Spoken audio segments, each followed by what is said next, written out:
Jean-Pierre Pradier possède 5 hectares de vignes dans le secteur des Martres de Verre. Il s'est attaqué à sa parcelle de chardonnay avec 3 semaines d'avance par rapport à l'année dernière. Le printemps chaud et sec et l'été relativement frais ont assuré au raisin une maturation précoce et lente, de quoi garantir une qualité de jus puis de vin très satisfaisante. Globalement, les premières analyses qu'on fait suite à ce premier jour de récolte là, sur les chardonnays, ça a l'air d'être un millésime qui se présente bien, des taux de sucre tout à fait satisfaisants, entre 12 et 12,5 en potentiel alcoolique. Le vin risque d'être équilibré et aromatique. Équilibré, c'est-à-dire pas trop riche en alcool, on n'a pas envie de faire des vins à 15 degrés d'alcool. Pas trop acide, parce que l'acidité c'est une force quand il y a juste ce qu'il faut. Et là je pense que la typicité du millésime sera conforme à ce qu'on aime dans les côtes d'Auvergne, c'est-à-dire ce côté rafraîchissant mais riche en même temps. Pour assurer ses vendanges, Jean-Pierre utilise cette machine achetée en commun avec d'autres vignerons indépendants. Cette année, l'obtention de l'AOC Côte d'Auvergne est venue récompenser le travail de ses producteurs locaux. Pour Jean-Pierre, c'est une garantie supplémentaire d'écouler les quelques 20 000 litres de vin qu'il produit chaque année. Pour nous, professionnels, c'est une marque de distinction, on peut dire ça comme ça, sur le marché national et même sur le marché international. Donc, normalement, ces futurs vins de la récolte 2011 eh bien, pourront profiter d'une aura un peu plus importante que lorsqu'on était en VDQS. Si les vendanges ont beaucoup d'avance cette année, elles risquent aussi de durer plus longtemps, jusqu'au 10 octobre environ. Les vignerons garderont donc les yeux tournés vers le ciel, car un seul orage peut abîmer toute la récolte. René Souchon faisait sa rentrée politique ce mardi. Le président de région a choisi de visiter le lycée Sidoine-Apollinaire, un lycée en pleine rénovation financé par le conseil régional. La cantine notamment vient tout juste d'être refaite, ainsi que le CDI ou encore la salle des profs. L'Auvergne investit beaucoup dans ces lycées et ça, René Souchon aime à le rappeler. Nous sommes très fiers d'être la région de France qui dépense le plus par an et par élève. La région dépense exactement 424 000 € par jour pour ces lycées. Oui, c'est considérable. Il faudrait y ajouter l'apprentissage, la formation. La région Auvergne gère au total 67 lycées publics. Les élus de droite se réjouissent des investissements réalisés par la gauche, mais ils modèrent un peu l'enthousiasme du président Souchon.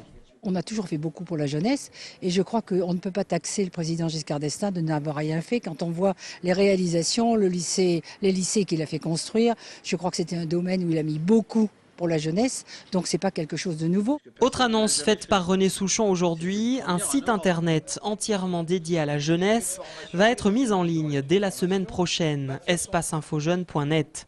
Une initiative que la droite n'hésite pas à saluer.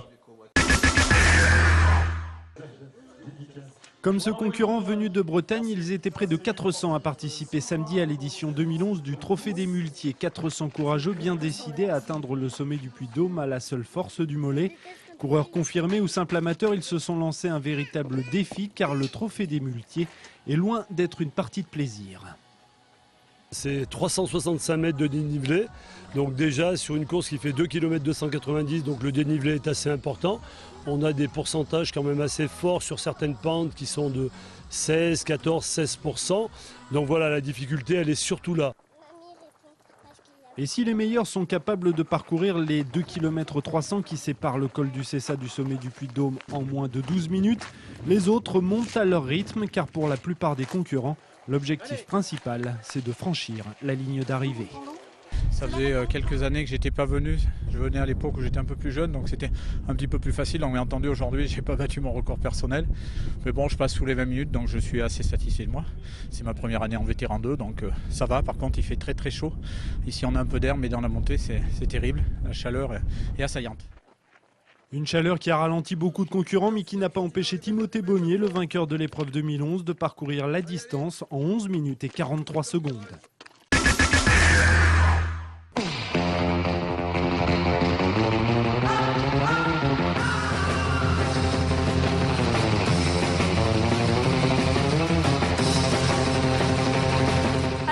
C'est pas mal, 15 km/h quand même.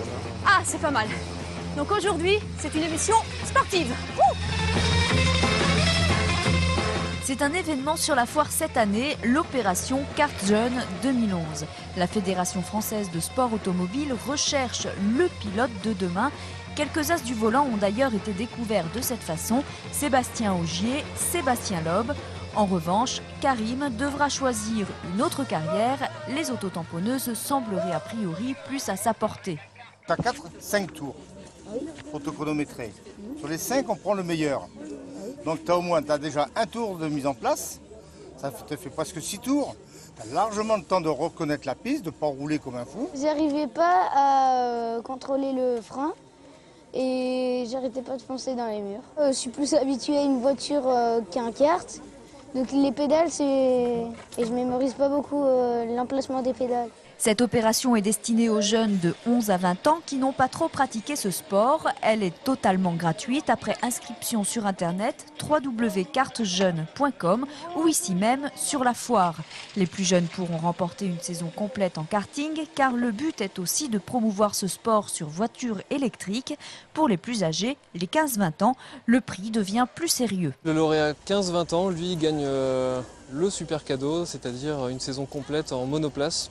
Donc en championnat de France F4, qui est notre formule de détection en monoplace. Les 250 mètres de circuit se font en 26 secondes sur piste mouillée, 24 sur route sèche. Et pour Karim, eh bien, ça aura été 41 secondes.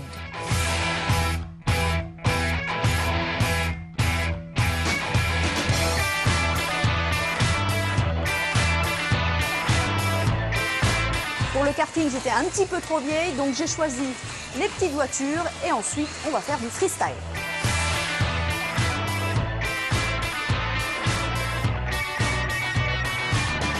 Les sports urbains devenant de plus en plus à la mode, il était normal de les retrouver sur la foire.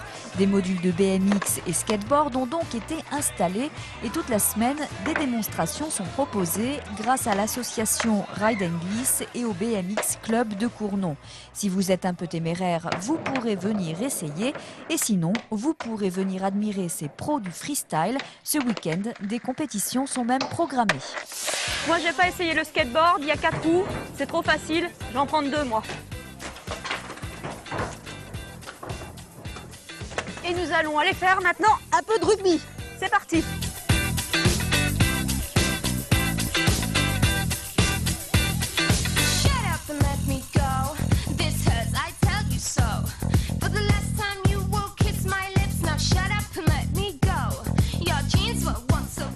C'est pas gagné.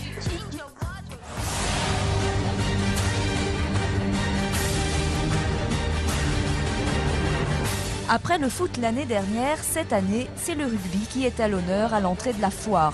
Plusieurs animations sont proposées avec divers matchs, mais vous pourrez aussi venir tâter du ballon ovale. On vous apprendra à passer une pénalité, un véritable jeu d'enfant, n'est-ce pas? Et les plus costauds pourront venir s'essayer à la mêlée avec cet appareil de poussée. On a 40 mètres par 30 mètres, 1200 mètres carrés avec notre structure gonflable et qui permet à des jeunes de venir s'essayer à taper dans un ballon, toucher ce ballon de rugby parce qu'il y en a qui ne l'ont pas touché encore. Ils disent il est ovale, il rebondit n'importe comment. Et donc ces jeunes, pour nous, on leur fait ce qu'on appelle un pass rugby, c'est-à-dire qu'après c'est enregistré, on envoie ça à la Fédé. Et ces jeunes, eh bien, on espère qu'ils vont venir de nouveaux licenciés chez nous. Ce petit journal de la foire est maintenant terminé pour aujourd'hui. Et Morgane, attention, la relève est assurée. Encore un petit mot pour vous dire qu'hier, vous étiez peut-être sur la foire pour venir rencontrer Grégoire. Eh bien, il reste des places pour son concert qui sera le mercredi 19 octobre au Zénith d'Auvergne. Et vous retrouverez bientôt son interview sur Clermont-Première dans notre nouvelle émission Plateau Central. Tout est possible, tout est réalisable.